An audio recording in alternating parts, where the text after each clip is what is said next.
Assalamualaikum warahmatullahi wabarakatuh. Kami dari kelompok 3 yang beranggotakan Agnes Mardela Putri, Ahmad Kusen Fahru Rozi, Erlina Karlita, Mirna Harsono, Pipo Saputra. Di sini kami akan mempresentasikan tentang siklus akuntansi perusahaan dagang.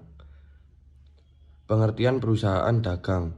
Perusahaan dagang adalah perusahaan yang kegiatan utamanya membeli, menyimpan, dan menjual kembali barang tanpa memberikan nilai tambah atau mengubah bentuk. Karakteristik perusahaan dagang. 1. Memiliki aktivitas utama berupa membeli, menjual, menyimpan di gedung penyimpanan dan kembali menjual. 2. Tidak melakukan proses produksi barang. 3. Perhitungan total keuangan berpatokan dengan total hasil penjualan dikurangi biaya pembelian dan biaya operasional. 4. Perusahaan tidak melakukan proses produksi terhadap barang-barang yang dijual. 5. Barang yang dijual langsung dijual tanpa melalui proses pengolahan ataupun perubahan sedikit pun. 6. Kegiatan akuntansi berlandaskan dengan akun persediaan harga pokok penjualan dan laporan laba rugi, maka bentuk single step atau multiple step. Akun transaksi perusahaan dagang. Pembelian. Akun yang mencatat pembelian barang-barang yang masuk ke perusahaan sebelum dijual ke konsumen. Penjualan. Akun yang menyimpan segala kegiatan penjualan barang dagangan perusahaan kepada konsumen maupun perantara. Persediaan barang dagangan. Bagian dari akuntansi perusahaan dagang yang menyimpan data mengenai jumlah persediaan barang selama periode tertentu. Harga pokok penjualan atau HPP. Harga pokok yang dipakai untuk menentukan harga beli barang yang akan dijual pada suatu periode tertentu dan dipengaruhi oleh harga pasar. Akun transaksi perusahaan dagang. Yang pertama, potongan penjualan. Akun yang berfungsi untuk pencatatan potongan yang akan diberi kepada pembeli. Yang kedua, potongan pembelian. Potongan harga yang diberikan produsen kepada perusahaan dagang karena telah membayar dengan tunai atau membayar lunas dalam jangka waktu tertentu. Yang ketiga, retur penjualan. Berfungsi untuk pencatatan pengembalian barang dagang yang sudah terjual karena kerusakan atau cacat. Yang keempat, retur pembelian. Berfungsi untuk pencatatan pengembalian barang dagang yang sudah dibeli karena kerusakan atau cacat.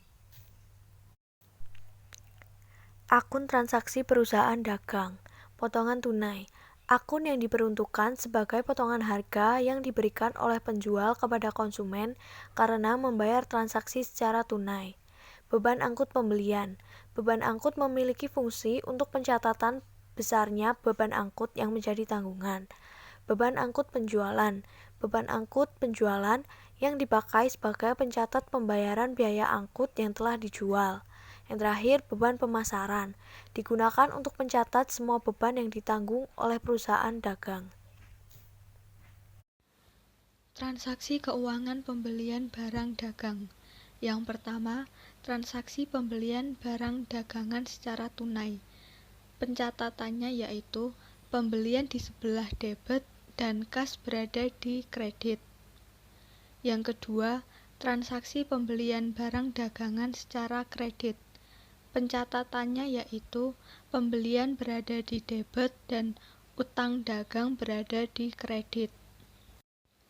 Transaksi keuangan penjualan barang dagang. Yang pertama, transaksi penjualan barang dagangan secara tunai. Jurnalnya, kas berada di debit, penjualan berada di kredit. Yang kedua, transaksi penjualan barang dagangan secara kredit. Jurnalnya, piutang dagang berada di debit dan penjualan berada di kredit. Transaksi keuangan retur pembelian barang dagang. A. Pembelian barang dagang secara tunai. Jurnalnya dengan mencatat kas di sebelah debit dan retur pembelian di sebelah kredit. B. Pembelian barang dagang secara kredit. Jurnalnya dengan mencatat utang dagang di sebelah debit dan retur pembelian di sebelah kredit. Transaksi keuangan retur penjualan barang dagang. A. Penjualan barang dagang secara tunai.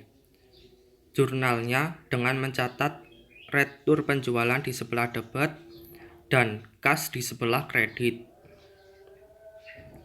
B. Penjualan barang dagang secara kredit.